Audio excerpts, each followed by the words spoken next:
سرکار علیہ السلام نے ایک پریزیڈنٹ سیٹ کیا کہ غیر مسلموں کے ساتھ رویہ کیا ہونا چاہیے، غیر مسلموں کے ساتھ آپ کا سلوک کیا ہونا چاہیے۔ اب اس کا ٹرکل ڈاؤن ایفیکٹ یہ ہوا کہ خلفائے راشدین کے ادوار سے جب آپ گزرتے ہیں تو آپ دیکھیے کہ حضرت عمر بن عاص، چلیں ان کی مثال میں آپ کو دے دیتا ہوں۔ حضرت عمر بن عاص رضی اللہ تعالیٰ عنہ مصر کے گورنر ہیں۔ ان کے بیٹے نے ایک غیر مسلم مصری کے ساتھ کوئی زیادتی کر دی، اس کو جو ہے سزا دلوا دی، اور وہ ناحق سزا دلوا دی۔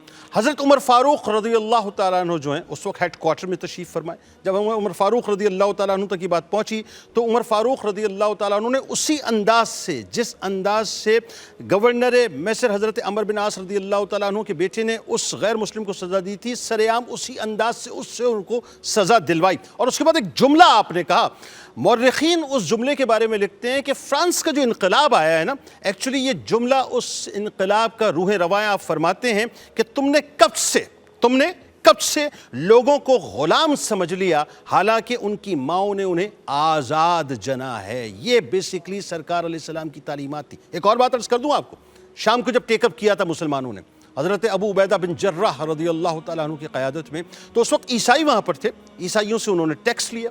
تھوڑے عرصے کے بعد ہوا یہ کہ رومیوں کی طرف جو ہے وہ آپ کو خروج کرنا پڑا، کیونکہ رومیوں کی طرف سے بہت ٹربلنس پیدا ہو رہی تھی۔ اب ذرا غور کیجئے گا، یہ مسلم لشکر کے امیر تھے حضرت ابو عبیدہ بن جراح رضی اللہ تعالیٰ عنہ۔ انہوں نے ٹیکس جو وصول کیا تھا وہ عیسائیوں کو لوٹایا، یہ کہہ کے کہ جب ہم تمہاری خدمت نہیں کر سکتے تو ہمیں یہ ٹیکس لینے کا حق نہیں، کیونکہ اب ہمیں رومیوں کی طرف جنگ کے لیے جانا ہے۔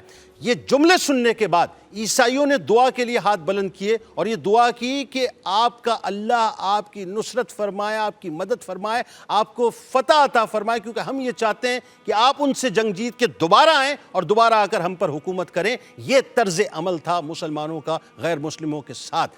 اب مجھے بتائیے صاحب کہ بات کہاں رہ جاتی ہے کہ ہم مسلمان جو ہیں غیر مسلموں کے ساتھ درست نہیں ہیں۔